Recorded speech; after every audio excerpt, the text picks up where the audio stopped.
অনুপাত এবং সমানুপাত কম্পিটিটিভ এক্সামের জন্য খুবই গুরুত্বপূর্ণ।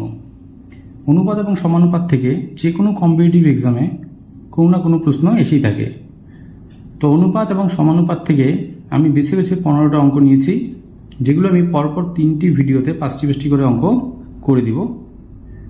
যেগুলো করলে পরে এই 15টা অঙ্ক তো করতে পারবেই, বা এই টাইপের যে কোনো অঙ্ক যদি পরীক্ষায় আসে সেগুলো তোমরা অনায়াসে করতে পারবে। তো সেই কারণে এই 15টা অঙ্ক তোমরা অবশ্যই ভালো করে করবে। আজকের ভিডিওতে আমি দেখাবো 5টি অঙ্ক। তো যারা কম্পিটিটিভ এক্সামের জন্য প্রিপারেশন নিচ্ছ, অবশ্যই অঙ্কগুলো কিন্তু একদম মিস করবে না। এগুলোর মধ্যে যে কোনো অঙ্ক যে কোনো পরীক্ষায় চলে আসতে পারে। যারা আমার ভিডিও নতুন দেখছো তাদেরকে বলবো, এই ধরনের ভিডিওগুলো পাওয়ার জন্য অবশ্যই চ্যানেলটি সাবস্ক্রাইব করে রাখবে এবং নোটিফিকেশন বেলটি অবশ্যই হিট করবে, যাতে ভিডিওগুলো আপলোড করলে তোমার কাছে তার নোটিফিকেশান চলে যায়। তো শুরু করছি আজকের 5টি অঙ্ক। a:b = 2:3, b:c = 4:5, c:d = 3:7 হলে a:b:c:d কত? তোমাদের কিন্তু টাইপগুলোকে মনে রাখতে হবে, কোন টাইপের অঙ্ক কিভাবে করতে হবে। তো এখানে যেমন a থেকে শুরু করে d অবধি ওই 4টি ভেরিয়েবল আছে। তো এই 4টা সংখ্যার অনুপাত যখন বের করতে বলবে তখন যে করার নিয়মটা এরকম টাইপের। প্রথম দেখো, এগুলোকে a:b = 2:3, পরপর এই 4টা অনুপাতকে তোমরা এইভাবে তুলে নিবে। এখানে 3টা অনুপাত দেওয়া, আমাকে চারটা রাশি a b c d এর মধ্যে অনুপাত বের করতে হবে। তো এইভাবে পরপর অনুপাত তিনটাকে আমরা তুলে নিলাম। এবার আমরা কি করব? প্রথম আমরা এই দুটোর মধ্যে কাজ করব। এখানে b এর মান 3, এখানে b এর মান 4, এই দুটাকে ইকুয়াল করব। অর্থাৎ এই অনুপাতটাকে আমি এই 3কে 4 দিয়ে গুণ দিব, অর্থাৎ এই অনুপাতের দুটো পদকে আমি 4 দিয়ে গুণ দিব। 2কেও 4 দিয়ে গুণ দিব, 3কেও 4 দিয়ে গুণ দিব। দেখো এই স্টেপটা তো তোমাদের পরীক্ষায় করার দরকার নেই, বোঝানোর জন্য আমি দেখাচ্ছি। 4 × 2 = 8, 3 × 4 = 12। এবং এইখানটায় দেখো 4কে 12, আমার টার্গেট হচ্ছে এই দুটোকে সমান করা। তাহলে এখানে 3কে 4 দিয়ে গুণ দিলাম, এখানে 4কে আমি 3 দিয়ে গুণ দেব। 4 × 3 = 5। দুটোকে কিন্তু একই সংখ্যা দিয়েই গুণ করতে হবে। যেহেতু এটাকে 3 দিয়ে গুণ দিলাম, তাহলে এটাকেও 3 দিয়ে গুণ দিতে হবে। তাহলে এটা 12:15। এই দুটোর মধ্যে দেখো b এর মান আমরা কি করলাম? সমান করে ফেললাম। তাহলে এখান থেকে এই দুটোর থেকে a:b:c আমরা পেয়ে যাব 8:12:15। এর জন্য 8, b এর জন্য এখান থেকে ধরি বা এখান থেকে 12, এখান থেকে 15। এবার এই অনুপাতে c এর মান 15 আর এই অনুপাতে c এর মান হচ্ছে 3। এবার আবার এই দুটোকে সমান করব। তাহলে এবার দেখো এখানে 15 আছে, তো 3কে তো আমি 15 বানাতে পারি। তাহলে 3-এর সঙ্গে কত গুণ করতে হবে? 5। তো 7-এর সঙ্গেও 5 গুণ করতে হবে। তাহলে 3 × 5 = 15, 5 × 7 = 35। বাস হয়ে গেল। এবার তুমি লিখে দাও a:b c d = এর জন্য 8, b এর জন্য 15, b এর জন্য 12, c এর জন্য 15 এখানে দেখো c এর জন্য এখানে 15 কি আছে, তো d এর জন্য 35। এর জন্য 8, b এর জন্য 12, c এর জন্য 15, এখানেও c এর জন্য 15, d এর জন্য 35। এইভাবে আমাদের a:b:c:d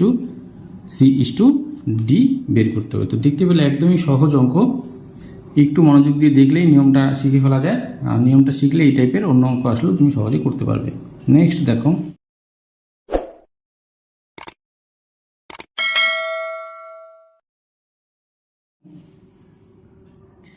a:b = 3:4 এবং b:c = 6:5 হলে a:c কত?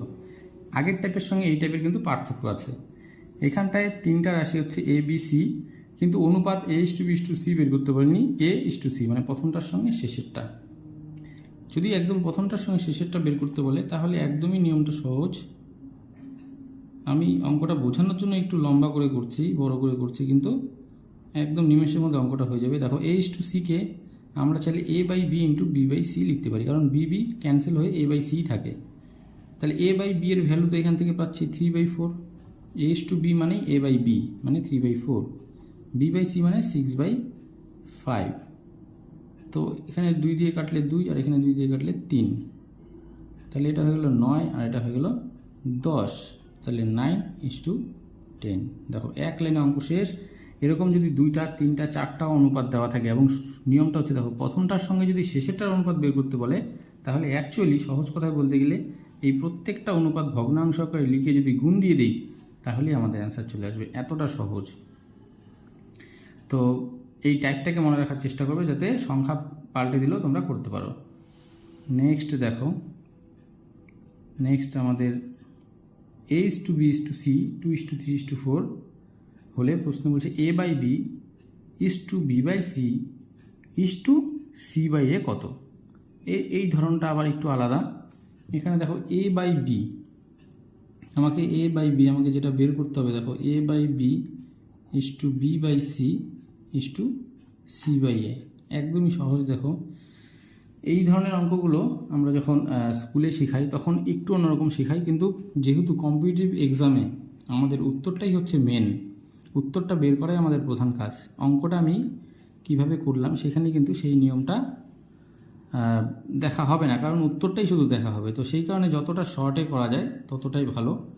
তো সেই কারণে আমাদের স্কুলে করা নিয়মের সঙ্গে কিন্তু একটু পার্থক্য থাকবে, কারণ এখানে আমরা অনেক শর্টে বের করব। A/B এর মান কত 2, B এর মান কত 3, বসাও জায়গায় জায়গায়।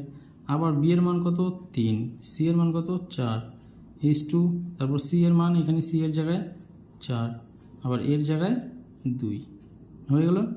এই যে অনুপাতটা আসলো, এইভাবে অনুপাত আমাদের রাখা চলে না। আমাদের নিয়ম হচ্ছে অনুপাতটাকে সরলাকার করা। সরলাকার করতে গেলে অ্যাকচুয়ালি এই নিচে যে সংখ্যাগুলো থাকে মানে 3, 4, 2 তার লসাগু দিয়ে গুণ দিতে হয়। তো এখানে লসাগু করলে শুধুমাত্র এখানে 2 2 4 2 2, অর্থাৎ 1 বাদ দিলে 3 2 6 6 2 12, অর্থাৎ এই প্রত্যেকটাকে যদি 12 দিয়ে গুণ দিয়ে দেওয়া যায় তাহলে কিন্তু আমাদের অ্যান্সার চলে আসবে। প্রত্যেকটাকে আমি 12 দিয়ে গুণ দিয়ে দিলাম, তাহলে 3 দিয়ে 12কে কাটলে 4, 4 দিয়ে 12কে কাটলে 3, 2 দিয়ে 12কে কাটলে 6, 4 2 8, 3 3 9, 4 6 24।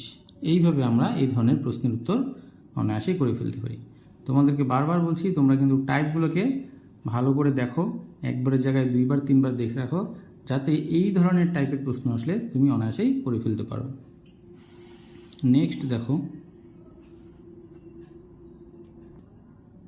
নেক্সট 4 নম্বর দেখো A/B = 7/9, B/C = 3/5 হলে A:B:C কত।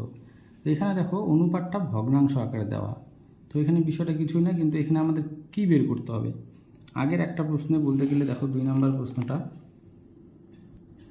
এটার সঙ্গে মিল আছে, কারণ A:B এবং B:C দেওয়া ছিল, A:C বের করতে বলছে।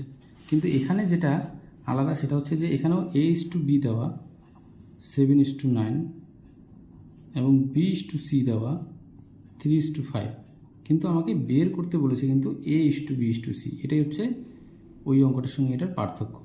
তো এই অঙ্কটা করার নিয়ম আবার আগের মতো, দেখো B 2 জায়গায় সমান করতে হবে। এখানে B এর ভ্যালু 9, এখানে B এর ভ্যালু 3। তো 3কে তো 9 বানানো যায় অনায়াসে, এখানে 3 দিয়ে গুণ দিয়ে দিই, এটাকে 3 দিয়ে গুণ দিলে এটাকেও দিতে হবে, অর্থাৎ 9:3 5 15। তাহলে A:B:C হয়ে যাবে এর জন্য 7, B এর জন্য 9 এবং C এর জন্য 15।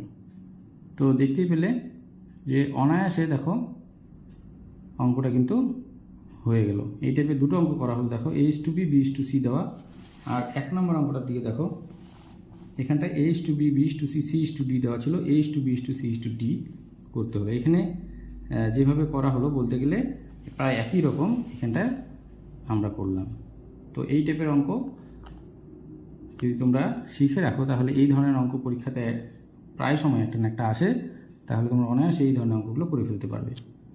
এবার নেক্সট দেখো A:B = 3, B:C = 5:4, C:D = 7:8 হলে আমাকে বের করতে বললো A:D। তাহলে এই অঙ্কটা কিন্তু আবার এই অঙ্কটার মতো হয়ে গেল, কারণ এখানটায় 3টা রাশির উপর ছিল, এটা 4টা রাশির উপর আছে, কিন্তু অঙ্কটা একই রকম। প্রথমটার সঙ্গে শেষেরটার অনুপাত বের করতে বলেছে। তো আমি আগেই বলছি যদি প্রথমটার সঙ্গে শেষটার অনুপাত বের করতে বলে তাহলে কিন্তু নিয়মটা একই রকম। আমাকে A:D বের করতে বললো, যে আমি আগেই বললাম যে এই প্রত্যেকটা অনুপাতকে গুণ করে দিলেই বাস হয়ে যাবে। 2/3 গুণন 5/4 গুণন 7/8, এটা মানে 7/8। তো কত তাড়াতাড়ি দেখো অঙ্কটা হয়ে যাবে।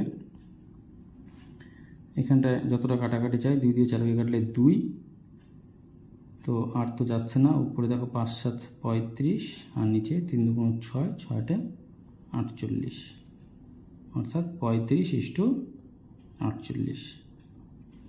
তাহলে অঙ্কটা কিন্তু কমপ্লিট হয়ে গেল, A:D। তো খুব সহজেই দেখো অনুপাত সমানুপাতের অঙ্ক খুবই সহজ হয়, একটু যদি মনোযোগ দিয়ে শুধু দেখা যায় 2বার বা 3বার, তাহলে দীর্ঘদিন মনে থাকে এবং এই ধরনের অঙ্ক পরীক্ষার জন্য খুবই ইম্পর্টেন্ট। আজকের ভিডিওতে আমি 5টি অঙ্ক করে দিলাম। আমি আগেই বলেছি যে টোটাল 15টা অঙ্ক আমি করব, প্রাথমিকভাবে বেছে বেছে 15টা অঙ্ক আমি করে দিব। তার মধ্যে আজকের ভিডিওতে এই থাকলো 5টি অঙ্ক। নেক্সট ভিডিওতে আমি আবার 5টি অঙ্ক করব, 3টা ভাগে আমি এই 15টা অঙ্ক করব। তো কেমন লাগলো অঙ্কগুলো অবশ্যই কমেন্ট করে জানাবে। দেখা হচ্ছে নেক্সট ভিডিওতে।